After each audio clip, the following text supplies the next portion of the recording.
Dear Esther, the gulls do not land here anymore. I've noticed that this year they seem to shun the place. Maybe it's the depletion of the fishing stock driving them away. Perhaps it's me.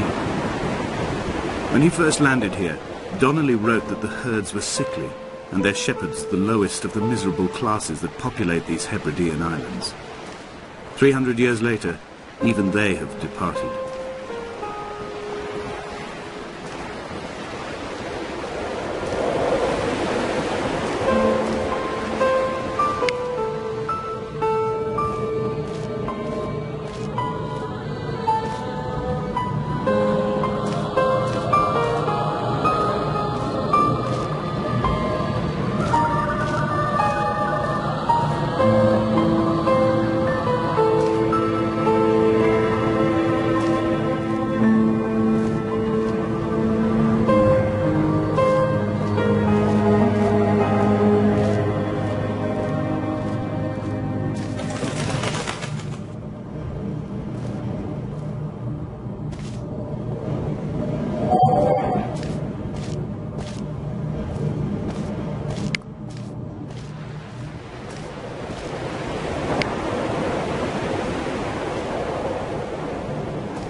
Donnelly reported the legend of the hermit, a holy man who sought solitude in its most pure form. Allegedly, he rode here from the mainland in a boat without a bottom, so all the creatures of the sea could rise at night to converse with him. How disappointed he must have been with their chatter. Perhaps now, when all that haunts the ocean is the rubbish dumped from the tankers, he'd find more peace. They say he threw his arms wide in a valley on the south side, and the cliff opened up to provide him shelter. They say he died of fever 116 years later. The shepherds left gifts for him at the mouth of the cave, but Donnelly records they never claimed to have seen him. I have visited the cave and I have left my gifts, but like them, I appear to be an unworthy subject of his solitude.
At night, you can see the lights sometimes from a passing tanker or trawler.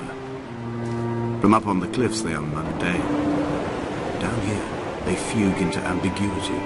For instance, I cannot readily tell if they belong above or below the waves. The distinction now seems banal. Why not everything and all at once? There's nothing better to do here than indulge in contradictions whilst waiting for the fabric of life to unravel.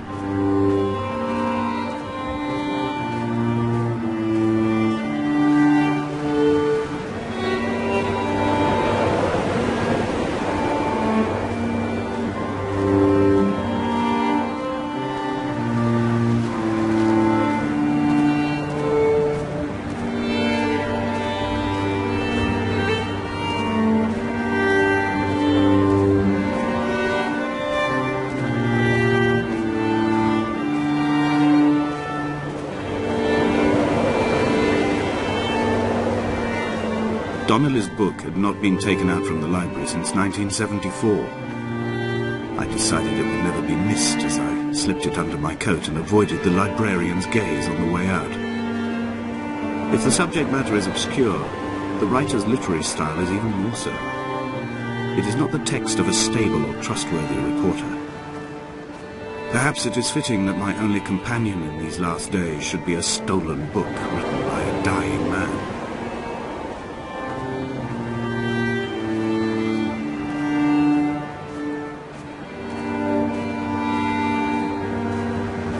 When someone had died or was dying, or was so ill they gave up what little hope they could sacrifice, they cut parallel lines into the cliff, exposing the white chalk beneath.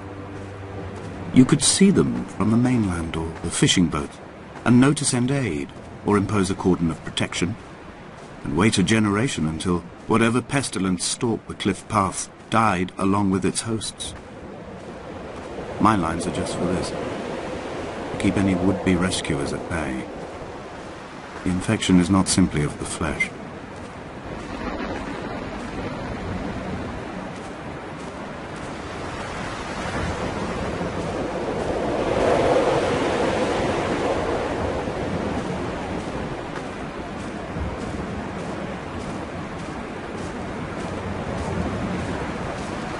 They were God-fearing people, those shepherds. There was no love in the relationship. Donnelly tells me that they had one Bible that was passed around in strict rotation. It was stolen by a visiting monk in 1776, 2 years before the island was abandoned altogether. In the interim, I wonder, did they assign chapter and verse to the stones and grasses, marking the geography with a superimposed significance, that they could actually walk the Bible and inhabit its contradiction?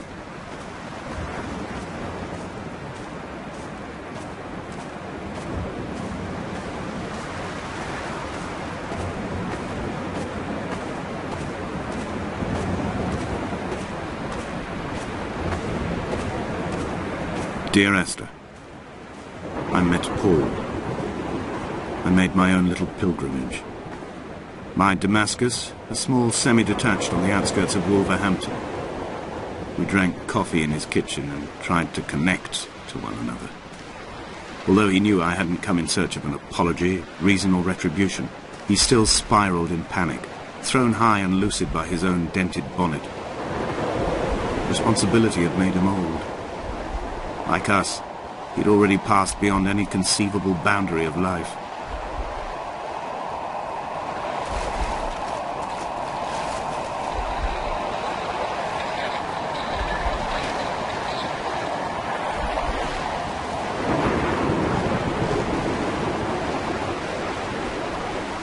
I would leave you presents outside your retreat in this interim space between cliff and beach. I would leave you loaves and fishes, but the fish stocks have been depleted and I've run out of bread. I would row you back to your homeland in a bottomless boat, but I fear we would both be driven mad by the chatter of the sea creatures.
The vegetation here has fossilized from the roots up. To think they once grazed animals here, the remnants of occupation being evidence to that.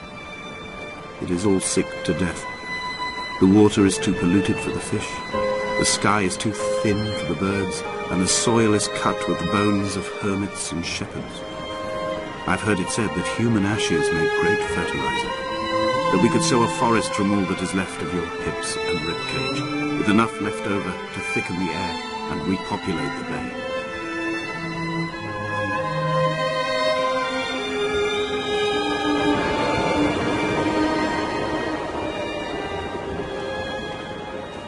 bay.